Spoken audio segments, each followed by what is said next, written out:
All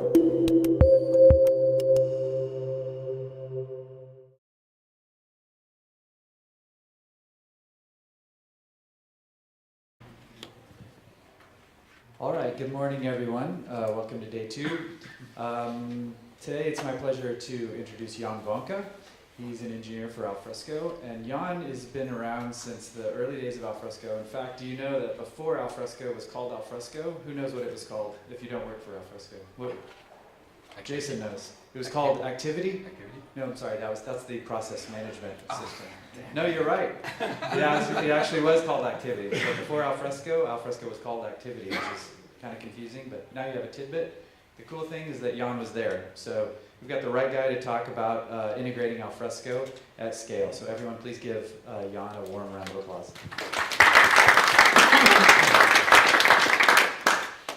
Thanks very much, Jeff. So I haven't used these mics before, so hopefully I'll get used to it. I've been very lucky in the past, being mic'd up and haven't had to worry about this extra gadget.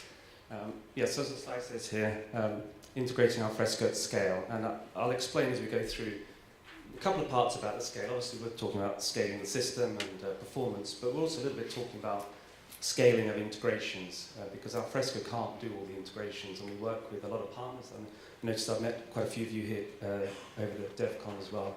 And hopefully after the talk, I'm here for the rest of the day, so I hope I'll catch you if we want to discuss more things.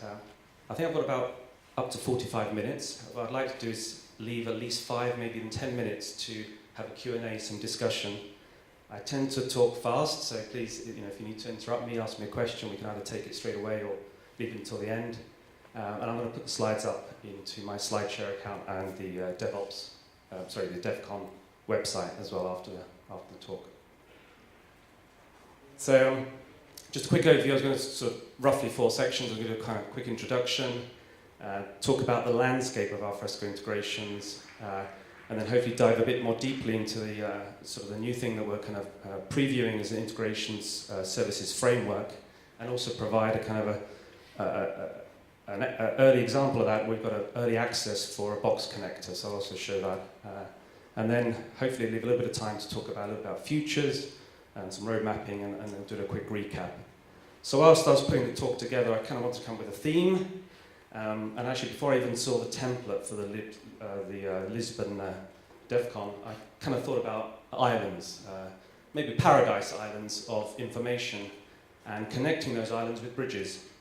And so I came up with some pictures of bridges that I'll go through as we go through the talk. So in terms of the introduction, I think you probably recognise Tower Bridge here in London. And the little dots, hopefully you can see at the back there, are balloons. I'm a hot air balloonist. Luckily enough, many years ago I flew over London, which is an amazing thing, where there's nowhere to land. And I wasn't actually on this particular flight, but so there are a couple of people who know that most of my presentations have a balloon hidden somewhere in the presentation. So there's a couple of slides with balloons on.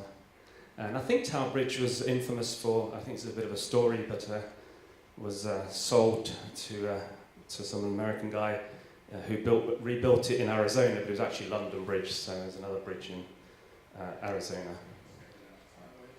So as I mentioned, my name is Jan Vonka. I've been at Alfresco for more than 10 years now, primarily working with content services and the content repository, kind of moving up the stack. I've also done some work on a number of projects where we've integrated content and process, kind of a precursor to the digital business platform that we're talking about over these sessions. I've now fairly recently joined the integrations team over the last 6 months, taken over the role that Ray Gauss had prior, and working closely with Ray as well on the new direction of the digital business platform. As I mentioned, I was a hot air balloonist. I've put my SlideShare link in there, and if you're interested in my previous presentations about the repo and other integrations, take a look. In the descriptions of the SlideShare presentations, I've also put links to the YouTube videos where they're available, if you're interested. And this is my kind of obligatory slide number 1. It's kind of a disclaimer. Obviously, I'm going to mention some features and some roadmap that may be subject to change. But that's probably a good thing, so hopefully we can make this a collaboration. So if you want to come and talk to me afterwards or during the Q&A, we can talk about how we could improve and extend the kind of Alfresco integrations or the ecosystem around that. And I thought I'd also mention that some of the things we're talking about are the code is enterprise only. I'd love it if we could open up more, and maybe we can encourage opening certain parts of, for example, the Integration Services Framework, maybe not all of it, or there's some ideas there. We do have some open source components.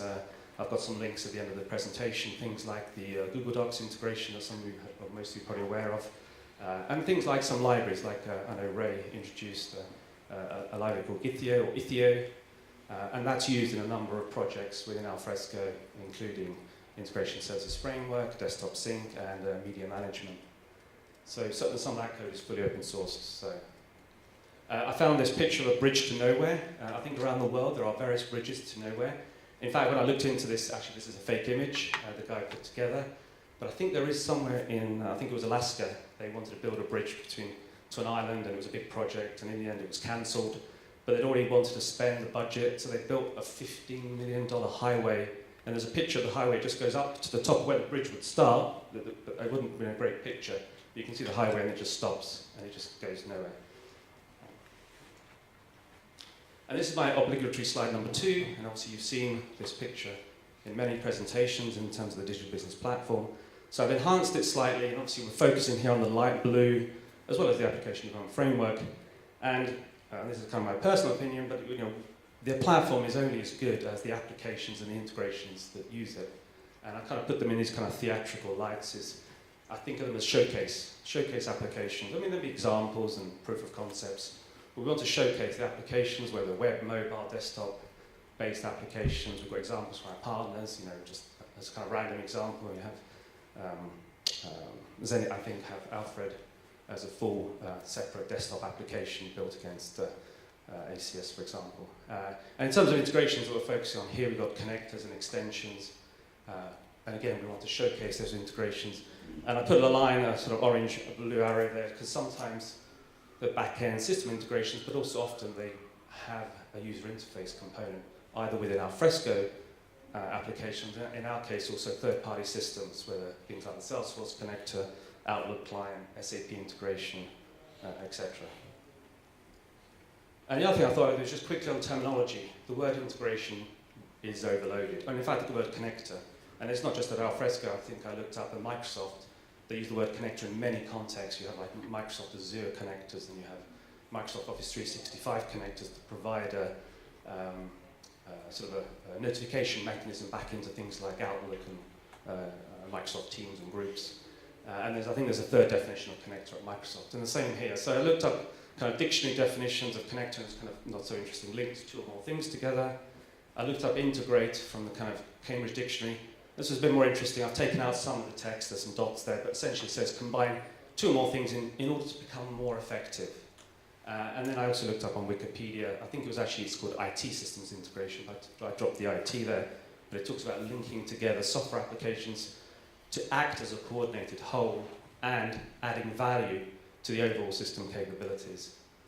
But I do know when talking with various customers and partners, the word integration is kind of, it's in the context of the kind of systems we're integrating. So here's a bridge I found, the Forth Bridge, the railway bridge in Scotland. And I think it has the story around it that when you start at one end painting it, by the time you get to the other end, you have to go back to the beginning because it's been weathered.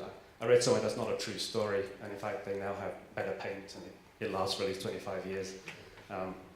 That's quite a famous bridge.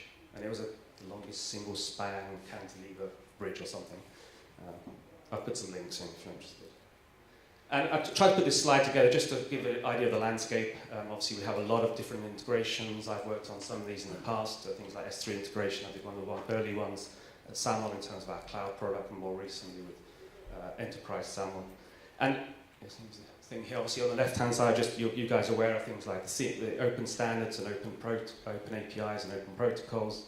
And as I mentioned here, kind of low-level integrations around the content storage, things like the ZAM connector, or now called the Centera connector, the S3 connector that we're providing additional features as we go through. We're looking at things like Glacier support and others.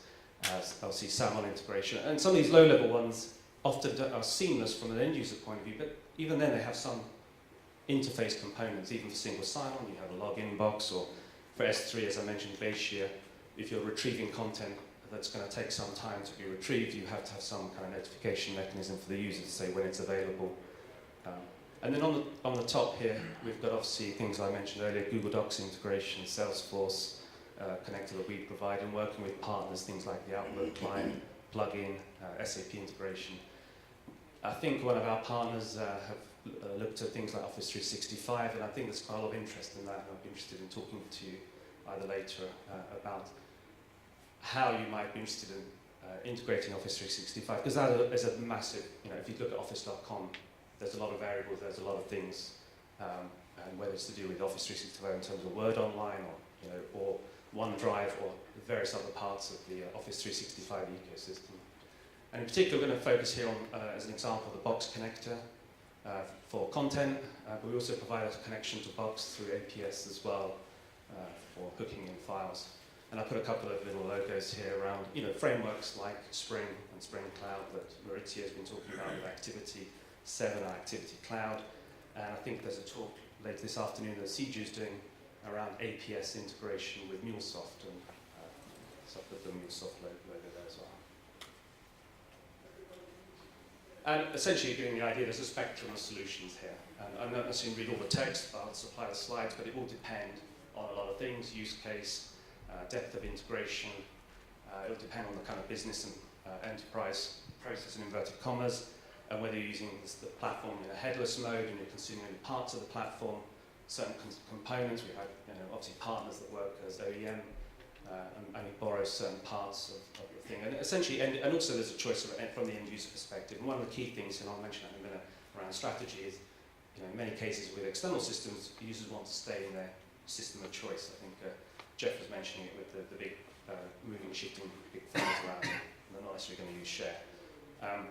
And obviously there's other preferences around technology, partner preference, the kind of patterns and frameworks that are being used, and the kind of systems being integrated.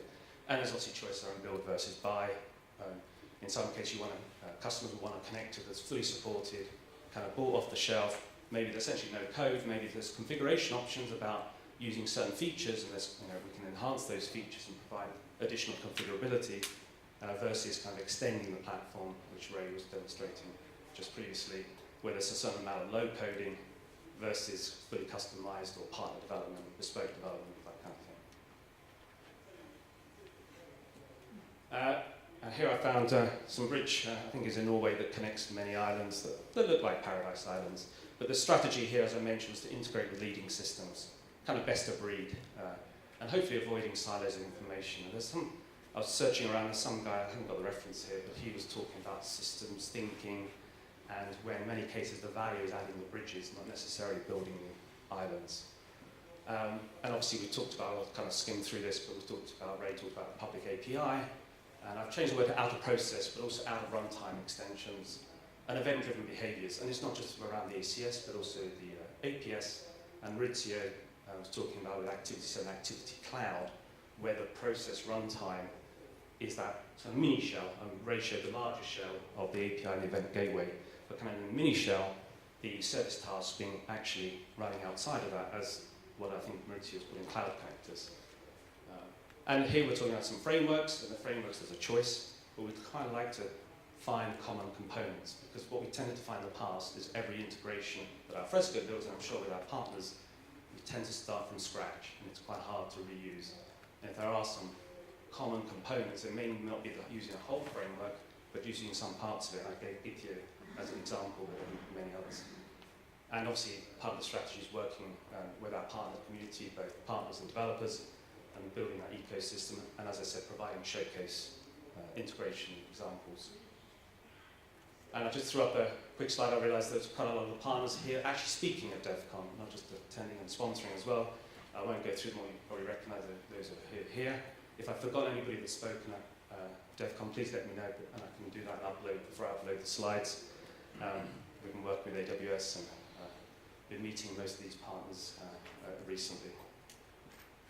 And I put a link at the bottom there, obviously, for anybody who's a partner here. We have many more partners that you can choose from. So in terms of the box connector, I found this picture of the Millau Viaduct in, I think, the south of France, And I think it's, depending on how you measure it, it's the tallest bridge in the world. And I think there's different definitions of tall, but the category I saw is the tallest bridge in the world. So the Box Connector, as I mentioned, is early access at the moment. We've been working with a number of customers directly on an early access program, kind of on a limited time frame to get feedback and see how we can improve the feature set. And to be clear, in the case of the current early access, it's a one-way sync. It pushes from, or it essentially tracks Box events and pushes from Box to Alfresco in a kind of seamless fashion for end users. They're not aware that that is happening. There's some business managers, sync managers that kind of set up that syncing mechanism. And it's implemented using on the part that's outside of the kind of core of the Integration Services framework is implemented using the Box SDK. We use the events at stream API for essentially tracking the events, and we have a change detection implementation for Box, and we use we're using the Box Java SDK, but we're using the REST API for the content API to actually, in this case, pull folder structures and content, and potentially things like metadata and tags across into Alfresco. And I mentioned here, obviously, if you're interested in this, you think it matches, we could talk through the framework more generally, please contact me or our product manager, Preeti, who you may have mentioned was here yesterday and the day before, Preeti Noir, and we'd be very interested in speaking with you. And diving in just a little bit deeper here, I've got a quick diagram here, Box 1 on the left top corner here, and down to Alfresco 1, and essentially showing that one-way sync. Well, you can have multiple syncs set up depending on what level of folders you're watching, typically top level, but you may be going deeper down. And then some future ideas. We could, this is the thing you hopefully you'll get as we go through the rest of the presentation in terms of the framework. We could switch it around. Actually, Ray was talking about the event gateway and the kind of the public contract. For us to put in an Alfresco change detector on this side here, we could, and we're talking to one of our publishing partners, they're interested in pushing out the other way, some certain limited content into Box, as an example here. And then you take that on to one extra step, is essentially a two-way sync between, in this example, Box and Alfresco, but it could be other systems. So that's kind of a high-level diagram there. And I had hopefully you can see that using by the back, is just kind of taking one level deeper, is on the left side, hopefully some of you guys have used Box, kind of know what I'm showing. I've got a screenshot later on. And essentially the Box change detector is using the Box events API. And the architecture is set up with event queuing mechanism. This is part of our scaling story, is these events pass through change events through a thing we call the change evaluation. And in this case, the change evaluation is very much around the sync use case. And we've been exploring some ideas about other kinds of change evaluation, depending on other kinds of integration, including potentially some sort of common patterns around process, and I'll talk a little bit more about that. Because obviously, in terms of your choices of framework, depending on the level of integration and the kind of integration you're doing, you may choose to use an orchestration engine. And I know Maurizio is talking about with Doug Johnson about some of the patterns, the choices that people have. But in this case, the change evaluator is working in terms of, for us, the sync, and the sync manager may have some configurable features around the kind of I'll use the term loosely here, rules, but essentially, for example, the default behavior would be to, if you're deleting content in Box, we would delete in Alfresco and put it in the archive. But in some cases, there may be customers that wish to actually not ever delete in Alfresco, but that changes the kind of evaluation, especially if you add back content that already exists. And so flowing around this diagram, the content operations will pull from Box and essentially push into Alfresco. And we've got a few other components, and the components in yellow here are kind of yellow-orange, and are essentially microservices. They're running independently, and in many cases independently scalable. And we have a registry that's NoSQL-based, and I'll show you another diagram. For the current early access, we're using Cassandra, and we're looking at other options, particularly in AWS optimized environment, having, for example, DynamoDB as an alternative here. We have a small component around identity. We'd like to swap that out for the common identity service that Ray also mentioned, or Brian mentioned in his keynote.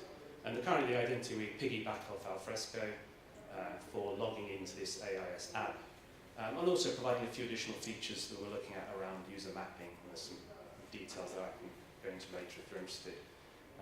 And the AIS app that we have here is ADF based as a kind of an admin, a business admin tool.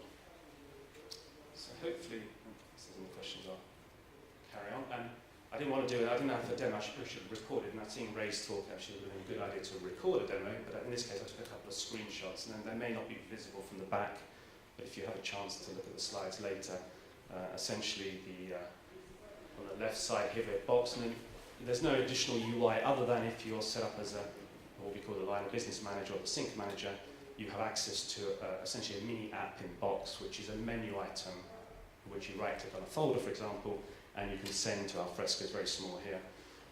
And that is one way of setting up this sync. Actually, I missed it. I should put that in as an extra screenshot. If I remember afterwards, I'll add it. But here in the sync manager, you can also there's a folder picker for an ADF component for picking a folder in Alfresco. And once the sync is set up, it just transparently copies across and carries on syncing those folder structures into. And I'm just showing share obviously here as a mechanism of seeing those. So before I jump into the Integration Services Framework completely, as part of the Box Connector EA, and this also applies to the framework as a whole, well, we don't have an installer, we just have a zip file and essentially there's a deployment of that solution, and we're working in aligning with the digital business platform as a whole, and I think I'll see that in a slide later, around a containerized deployment. But here I found it's called an M60 AVLB, which I think is Automated Vehicle Launched Bridge. And as you can see, a self-deploying bridge here. And so in terms of containerized deployment, I borrowed this slide. I found it, I was looking up, doing some research, and it's from NIST, and there's around a security guide around containers. So I put a link in there. But essentially it kind of showed the flow around the containers. But the one thing I want to point out here is kind of internal registry. I think, again, Ray mentioned that around Docker Hub as an option. I think we mentioned one of the talks. And we're currently using what I call Key, or some people call Quay, but the Key, in terms of like a wolf, I guess, the Key IO we're using for a kind of a private internal registry or protected registry where partners and enterprise customers have access to those container images, unless they're fully open sourced, which will be in the external Docker Hub registry. In terms of orchestration, we're moving towards Kubernetes and Helm, and then once we're running that, targeting, for example, AWS, but also I think Brian's slide showed other options are available for potentially running those the Kubernetes cluster with the Helm deployment. And so for the Box Connector early access, as I mentioned, we provided a zip file, very small zip file, but essentially we provided it initially as a Docker Compose file, but we're now moving, we have a proof of concept around moving towards Kubernetes and Helm charts. And in fact, the screenshot here does show that running, the integration services running in a Kubernetes cluster.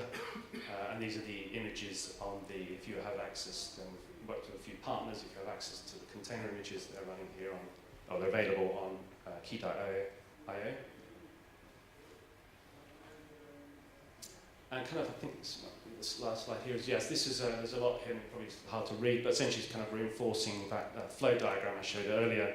These are kind of the deployment of those services, and in yellow, the boxes there. We have the queues in the box in the top corner, left corner here.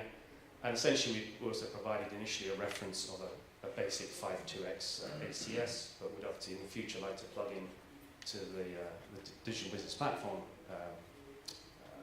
deployment option. And here in the pink, we're sitting on top of ActiveMQ. And Cassandra, in this case, we provided a single node Cassandra, but in production you have to run potentially up to sort of 5-node Cassandra cluster, which I'm sure there's some options in Kubernetes for doing that. Or here I just gave an example as Postgres as being the relational database. But under the dotted line is if you're, for example, running an AWS optimized environment, there's other choices. Amazon have just recently launched a managed service for MQ, so you should have to swap out ActiveMQ for the AWS MQ. As I mentioned earlier, having an option for instead of using Cassandra, maybe AWS DynamoDB, and then these I think probably you're more aware of in terms of using AWS RDS, Aurora, or in the enterprise using S3 connector. So hopefully I've skimmed over that slide, available for later reference. So that was kind of covering the deployment, at least at a high level. Here's a slide of you probably recognize the Golden Gate as it's been put together. Now this one is again another diagram. Now I think I didn't have access, I didn't see the diagram that Ray was using with Brian, but Essentially, I guess in the white in the bottom, what I wanted to put down is the 3 pillars, but I added a 4th. I added search, well, intelligence analytics as a kind of 4th area as well. But this kind of, sorry, excuse me, this middle part here is, if you imagine a digital business platform, and the kind of, I think, the concept of the shell with a public API and a system event gateway. But essentially, these integrations also need to run, and I think on Ray's slide I saw you had some dotted line of the kind of firewall, the external apps and integrations. But so I've put essentially another gateway here. Essentially, if you're extending the platform, but kind of there's the shell, and then there's the extensions to the shell. An example here is the in yellow is the Integration Services Framework as an option. Other frameworks are available as well. And what would be interesting if we can break this up. And in this, if you think of those slides I showed earlier, and I've got another one showing it again, is the components of that framework. It should be a mix and match. You're not necessarily using all of those components. And some of these, effectively feed into the core. An example might be in the future something like the sync service. And it's in terms of the shell, the sync service, and I didn't have a chance to update this slide, but you can imagine here the sync service for desktop sync. And exploring some ideas of how in the future that fits into the framework as well. And the top here I showed obviously showcase applications that you're kind of aware of on the application side, and here, in this case, showcase integrations and other integrations that we're working with our partners.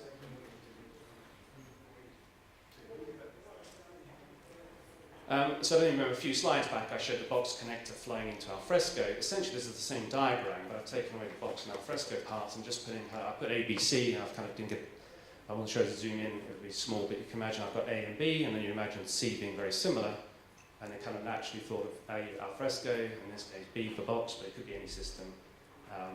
And essentially now we have the change detection. So essentially the framework, the main part of the framework is in the middle, and the change detectors and the content operations are relatively thin wrappers, extensions around the rest of the framework. So in this example here is A, change detection flowing into, depending how you've set up these syncs, you can flow into other systems. Obviously we prefer it's flowing in and out of Alfresco, but potentially it could be, you could do a proof of concept with other systems. So I've just used ABC here.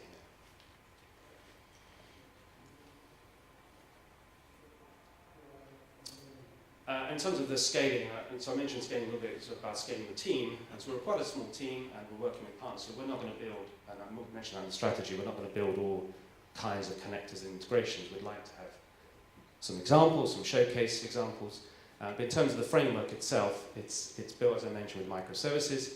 It's very closely aligned with what Activity 7 are also doing in terms of cloud connectors. It's built on the latest Spring Boot 2. Essentially we're using Spring Cloud as a wrapper. As I mentioned, we're implementing the evaluation we already provide, but you can provide your own change detector operations, and we'd like to see how features we could extend in terms of the evaluation. The AIS app is built using ADF, and it also it borrows, essentially we have an abstracted layer in the middle with the queues that I showed using Camel. Ray mentioned Camel in the previous talk, using in this case on top of ActiveMQ. We're using the Githio libraries, and I'll provide a link later. And if you have any input on those, they're essentially Githio is a Greek name, is that right, Ray? Yeah. And it provides a sort of distributed content change mechanism. It was used, for example, in the media management, we use it to integrate with external transcoders for large video files, as an example. And here we're using also, and there's a number of libraries you can pick and choose. It's like a lower level part of the Integration Services Framework. In terms of NoSQL registry, we're sitting on top of Cassandra at the moment. I mentioned that DynamoDB is an option. And something I've already covered, the containerized deployments, moving towards using Kubernetes and Helm charts, although the current early access is just a simplified Docker Compose file.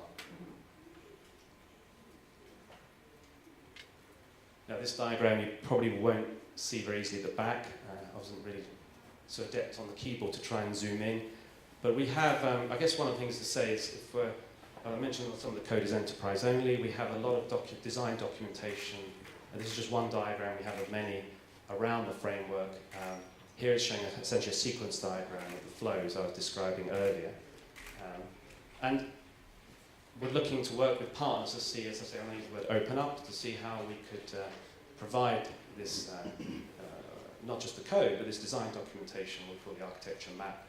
I think it was one of the talks, Richard, or one of the other talks, was describing how we launched an early version of a public version of the map. Essentially, this is essentially like a protected version, but there's parts that kind of cross over, and Ithio and Google Docs integration examples where those are publicly open source, so those parts of the design to those components are already available. I won't go through all of the flow here unless we can come back to the slide later when he's interested, but essentially System A, I mentioned A and B connectors earlier, but System A is here and System B on the right, and they're flowing through those event queues that are listed here.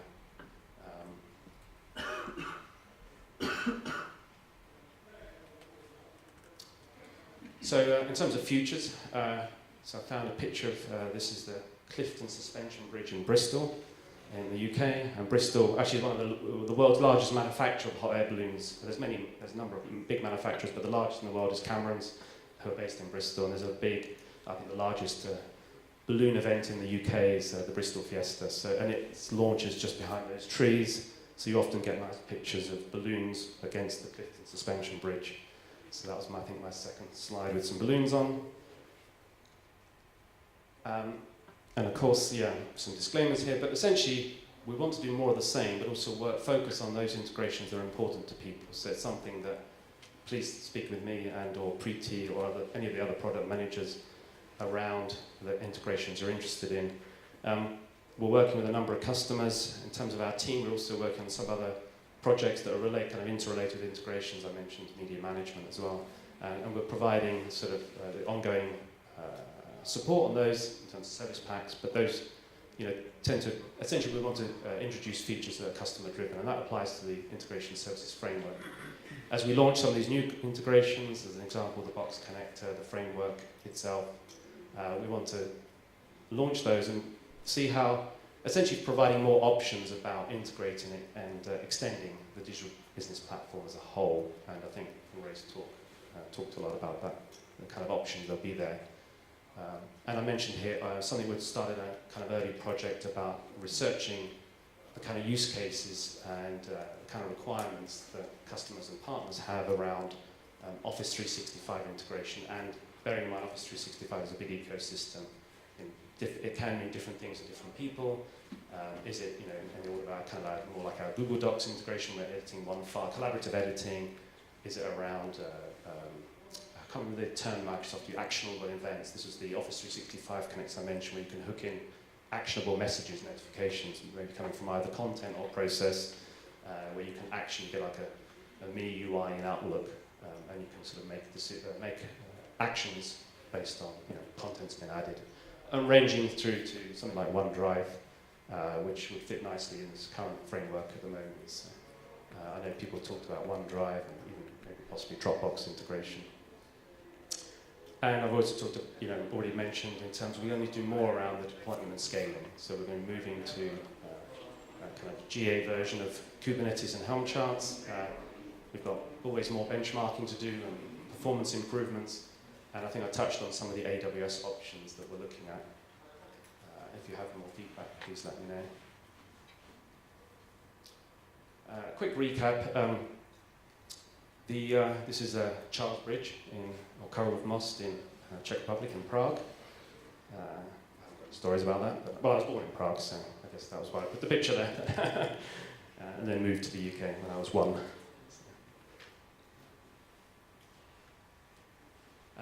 Yeah, so just a kind of quick recap. I borrowed these slides of product management. So actually, this is my first transition in the slide.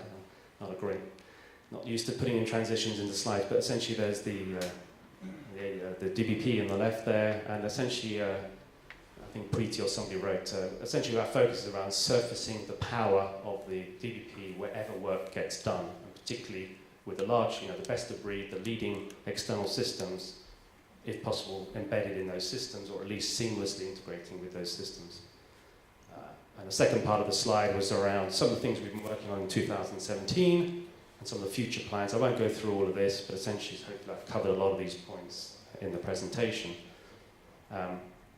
Around delivering the new box connector, the integrations framework services, and doing research on kind of early, the beginnings of hopefully an Office 365 kind of connector, and updates around the existing Salesforce connector. Thank you.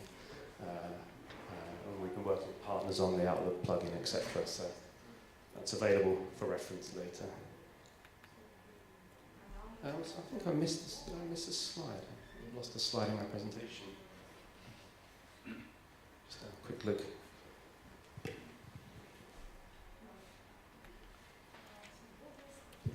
I must have skimmed over that just before the futures. I think I must have clicked twice. Apologies for that. But there's a slide. This is an architecture diagram adapted. Ray had this put together some time ago, and I've adapted it slightly. Took out a few bits and we've updated a few parts. But essentially, this was. Let me go back to the previous one, just so you've got the context.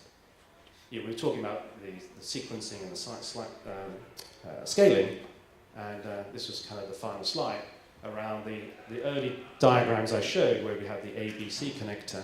This is a more in-depth one around, and this is the kind of design documentation we have around the current framework.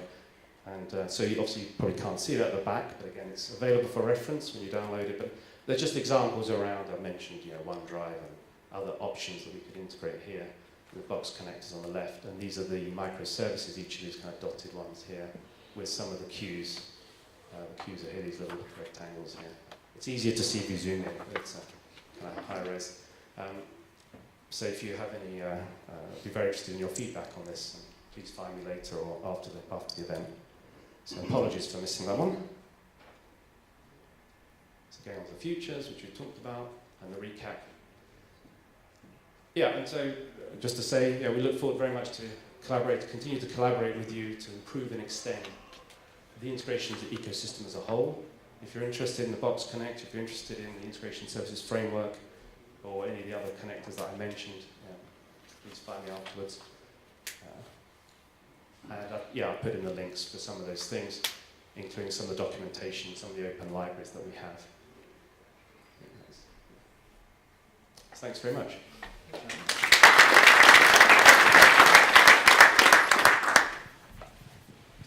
Does anyone have any questions for Jan? I might start with one.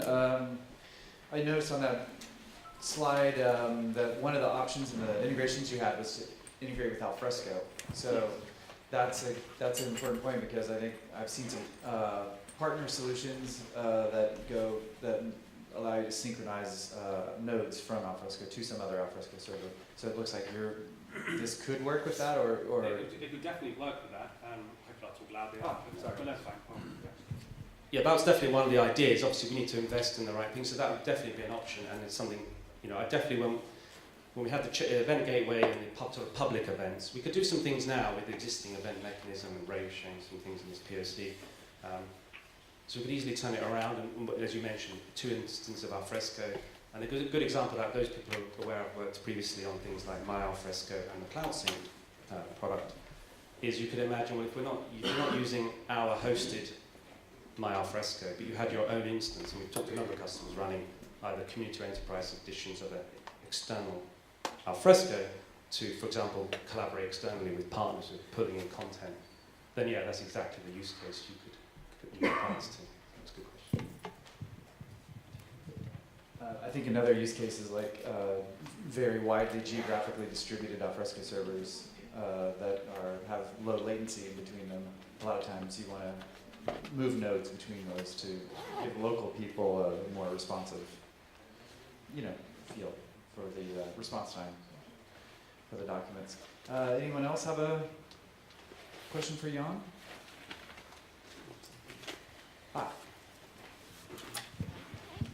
You mentioned S3 connector. Can you go back in and talk about, is that the S3 connector to use S3 as a file system underneath Alfresco, or it's the other use cases? What exactly you were?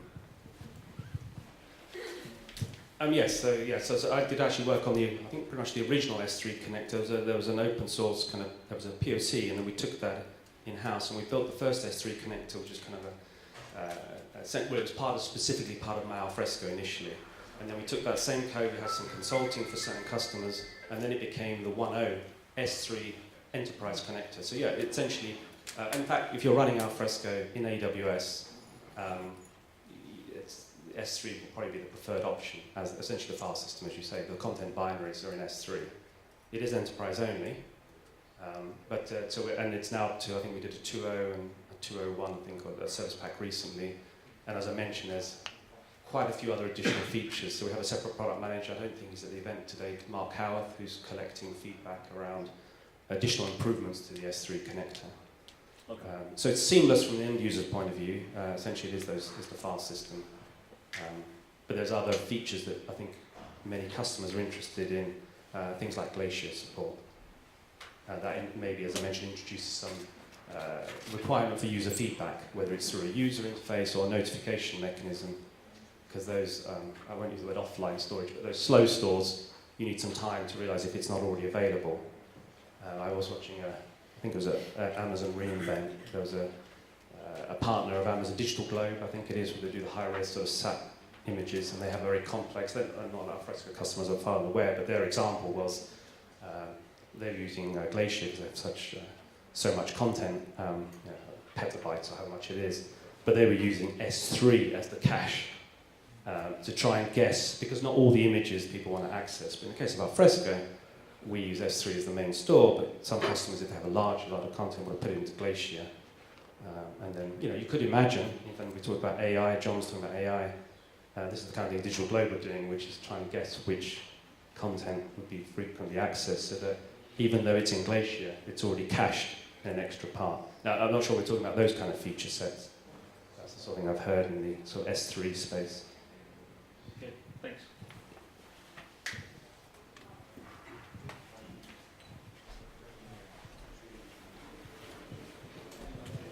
Hi, thank you.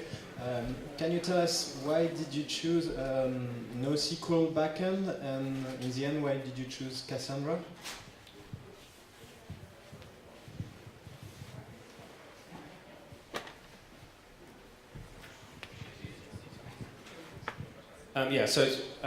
I actually joined the team after the choice was made, but the part of that question is around the scaling. So the reason was, I have used Cassandra and obviously used React and a few other NoSQL stores in the past on previous projects. Essentially, we have a lot of sync pairs. So there's a lot of, if you're running this on, it's not just as you're watching one box folder, and you're not necessarily running, potentially you could, as we mentioned, the Alfresco to Alfresco example, pushing one way or possibly even two way. If you're tracking a lot of content, then essentially that's part of the scalability story. And essentially, Cassandra being open source, I think it fits the use case nicely. And I think, a couple of things there. One is that I think what Alfresco, the dev teams are doing more of is starting to do what we kind of call, there's a concept called ADRs, architectural decision records, but essentially documenting why decisions are made. For example, the question you just asked, and I think you'll see more of the projects, whether they're fully open sourced or available to partners, we're documenting some of those design decisions so we can capture that. Why did we choose this or that? Why did we choose ActiveMQ and Camel or whatever? So we hopefully can then collaborate on that essentially. And those designs are going to, in most cases, GitHub, and pull requests and collaborate around those decisions. But the other thing I think is, in terms of things like the digital business platform and the services that you see, and I think it was shown on possibly Brian's slide in the keynote, he did show the services with essentially a store underneath each service. So each service essentially has the choice to have its own, or should manage its own persistence. And you can take that next level to be polygons. Now you've got to decide how many. You don't necessarily want 10 services with 10 different database types, but in many cases you are managing more than one type of database. And we've been looking, Alfresco's been looking on and off at NoSQL options for various parts of the infrastructure. Does that answer your question?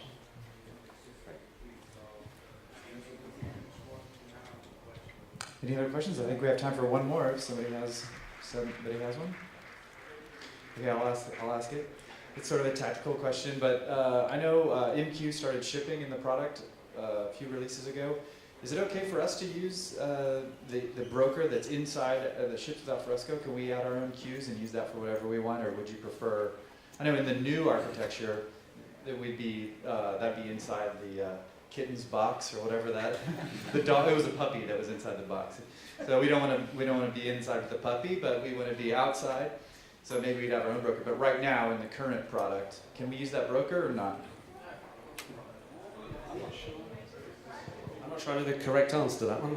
I guess it's I don't know. I mean, I think the move away, and if I interpreted Ray's presentation correctly, essentially you should stay outside the shell. Yeah. So why not use your own?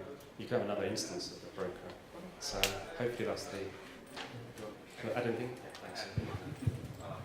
So whenever we talk about that internal messaging broker, that should be thought of just like a database. So would you go and put another table within your Alfresco database? Probably shouldn't do that, right? It has a potential to impact the rest of the system, the performance of the rest of the system. So it's probably best to stay out and have a separate broker there. Yeah. So in the same way you partition the schema, I think partition those message queues. All right, well, thanks for the talk, Jan. Everyone, please give Jan a hand.